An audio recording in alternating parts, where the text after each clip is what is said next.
John Bigos is the Managing Director of London Duck Tours Limited. This company used ducks, renovated World War II amphibious vehicles which can travel on land and water. What makes a duck tour better than a normal sightseeing tour? What makes duck tours more interesting in terms of a tour as opposed to other tours is the ability to be able to go on the land and the river in one tour at the same time. That has a great benefit for all our clients. We also have a very small vessel which only takes 30 people, and that allows you to have a much more intimate relationship with your clients, which makes it a wonderful experience, which you don't get when you go on ordinary, predetermined, computerised tours. Some people might say that taking tourists on such a busy river is a bit dangerous. Have you ever had any accidents? In terms of accidents, we have had breakdowns that mean that we have to drop the anchor in the river, which is similar to having to use the brake on the land, and we've had to recover both our boat and our passengers. But that, fortunately, is quite a rare thing, but it adds to the fact that the tour is unique and no one else can do it. So it is an experience, which can include being recovered by another duck.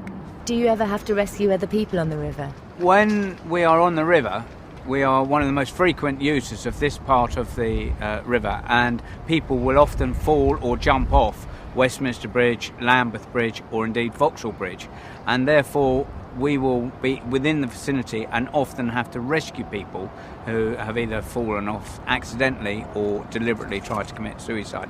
So in terms of the river, it is a very serious river with a very fast flowing tide, and we treat it with the utmost respect.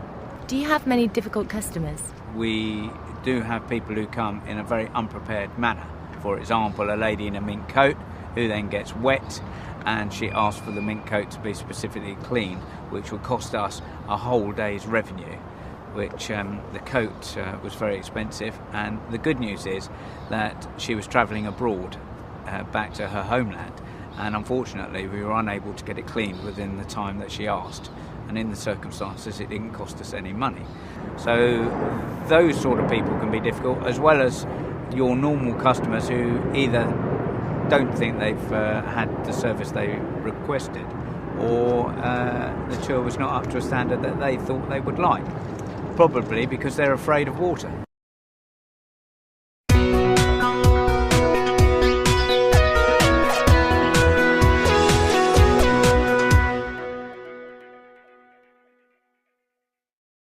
What are the most popular sites? The most popular sites that get people really excited are Parliament Square, where we have the new Nelson Mandela statue, and that's the first statue that I'm aware of that has been erected whilst someone is still alive, and that's very exciting. Additionally, we have a number of heroes in our country, and Trafalgar Square with all the fountains, and Nelson's column really excite people.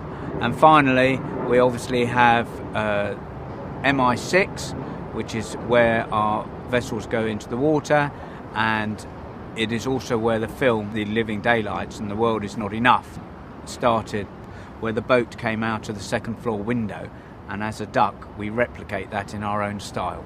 What are your personal favourite sites on the tour? I personally like the Houses of Parliament, because I think it's a beautifully designed building and it's got some very, very interesting features. I also favour the statue of Emmeline Pankhurst, because that is quite interesting in so much as it was only in 1928 that women were given the vote, and yet it seems so many years ago. And then in terms of large sites, obviously things like Buckingham Palace and Horse Guards are very interesting as well because of the history. What do you think is the best and worst thing about London for a tourist? I think the best thing is the fantastic variety and depth of culture that we have in our capital city here. We have over 200 different cultures and nations who live here in the centre of London, and it makes for a fantastic cosmopolitan city with so much variety that it is impossible to get bored. It is a fabulous capital to come to as a tourist.